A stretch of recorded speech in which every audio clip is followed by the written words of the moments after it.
Hi friends, இன்றைக்கி நம்ம என்ன பார்க்க போகிறோன்னா சோயா சங், அதாவது மீன் மேக்கர் கிரேவி எப்படி செய்யுதுன்னு பார்க்க போகிறோம். உளுந்து சோறு, சோயா சங் கூட்டு வச்சுருந்தேன். அதுபோக சுண்டல் மசாலா பண்ணியிருந்தேங்க. தோசை சுண்டல் மசாலா வச்சு சாப்பிட்டோங்க. தோசை வைக்கி நல்லா மெத்துனை ஊற்றி எடுத்துக்கிட்டோம். அதுபோக சோயா சங்க்கு தேவையானது தக்காளி, வெங்காயம் எல்லாம் வெட்டி சோம்பு சேர்த்து தாளித்து எடுத்துக்கிட்டாங்க. சோயா சங்கை ஒரு பாத்திரத்தில் வெந்நீர் ஊற்றி கொதிக்க வச்சு தேவையான அளவு 1 டம்ளர் சோயா சங்கை போட்டு வேக வச்சு வச்சுருந்தாங்க. இஞ்சி பூண்டு உரலில் இடித்து ஃப்ரெஷ்ஷாக எடுத்துக்கிட்டாங்க. தக்காளி வெங்காயம் சுருளை வதக்கி சோயா சங்கை தண்ணியிலேருந்து எடுத்து இருத்து ஃபில்ட்ரு பண்ணி அதில் சேர்த்துக்கிட்டோங்க. தக்காளி வெங்காயத்தோட தண்ணி எதுவும் சேர்க்க வேண்டாங்க, சோயா சங்கிலே தண்ணி இருக்கும்.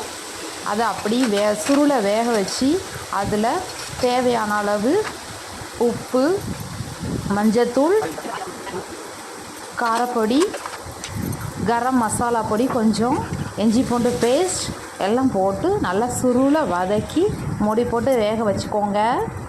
நல்லா சுருளை வதக்கணுங்க. ஒரு அரை முடி தேங்காய், ஜீரகம், பட்டை, ஒரு ஸ்டார் பூ, லவங்கம் எல்லாம் சேர்த்து கொரகொரப்பாக அரைச்சி திரும்ப வெந்த சோயா சங்கில் ஊற்றி கிளறணுங்க. நல்லா சுருளை திரும்பவும் வதக்கணுங்க. வதக்கி நல்லா மூடி வச்சு வேக வையுங்க. இந்த கண்டிஷனில் நம்ம மல்லிச்செடி எடுத்து வெட்டி க்ளீன், அதாவது தண்ணியில் கழுவி வெட்டி போடணும். கருவேப்பிலை கடைசியாக தான் தூவி இறக்கணுங்க. கருவேப்பிலை வாசம் கண்டிப்பாக அதில் இருக்கணுங்க. இதுதான் இந்த கிரேவிக்குள்ளே ஸ்பெஷலே.